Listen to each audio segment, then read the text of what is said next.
May hayop na kung tawagin, sigbin. At meron daw itong dalang swerte. Pero hanggang ngayon, wala pa ritong nakakapagpatotoo. Noong nakaraang taon, gumapang online ang videong ito na kuha raw sa Cebu, itsurang aso. Pero ang balahibo, naglagas na. Walang direktang makatukoy kung anong klase ito ng hayop o nilalang. Kaya ang iba, kinutuban. Baka ito ang sinasabing maalamat na sigbin. Ang sigbin, nahahawig daw sa kambing na walang sungay. Ang kanilang tenga, sinlaki ng palad ng tao. Ang ulo, nakayuko sa gitna ng mga paa nito. Mahaba ang buntot na ginagamit daw nilang pang-atake.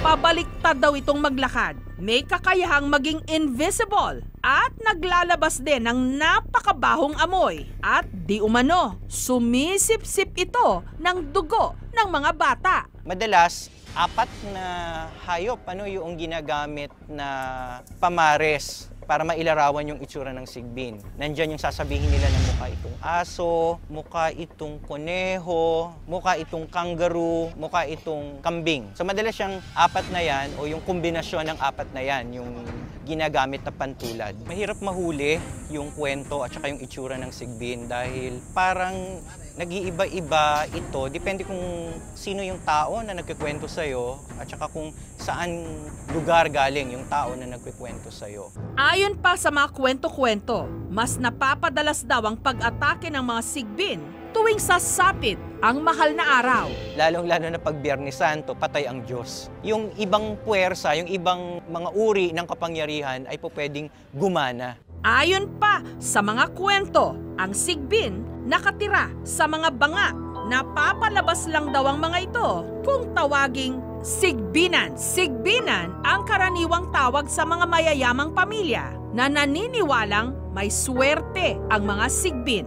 Pero heto ang totoo. Ang nasa viral video, hindi pala nakunan sa Cebu, kundi sa Cebu, Malaysia. At hindi raw ito sigbin, kundi isang may sakit na sun bear, uri ng oso na kalimitang matatagpuan sa Timog Asya. Doon sa video, yung sun bear na to naka-cage at mukhang nagsasuffer siya ng some form of mange or skin disease. So nawala na yung balahibo niya. Dahil mahaba yung nguso, malaki yung canines o may pangil, tapos yung mahaba yung kanyang limbs, kasi yun ang minsan description nila sa sigbin. Although the sigbin is a mythical creature.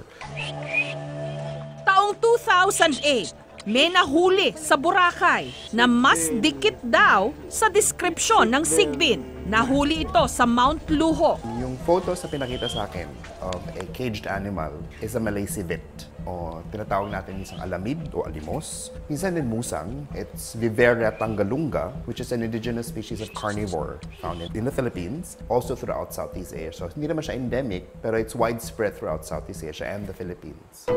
Inalagaan ito ng mga residente, pinakain ng sariwang karne ng manok. Pero makalipas ang halos 8 taon, namatay ito. Hindi siya hinuli yung hayop na tinatawag na sigbin. Binigay siya ng isang foreigner na galing sa Tasmania Island, sa Australia, tapos pinaalagaan dito.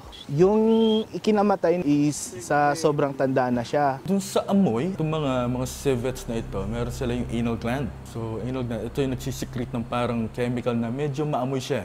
Medyo musky yung amoy niya. Pagdating naman sa pagsip-sip ng dugo, they're carnivorous, definitely, but they don't actively seek blood para sa kanilang nutrisyon. At yung pagiging invisible, yung mga hindi nakikita sa gabi, mga musang, ay nocturnal. Nasa gabi itong mga to, doon sila nagiging active. At medyo yung kanilang kulay ng balat, suited for nocturnal living kasi nagbe-blend talaga sila sa surroundings.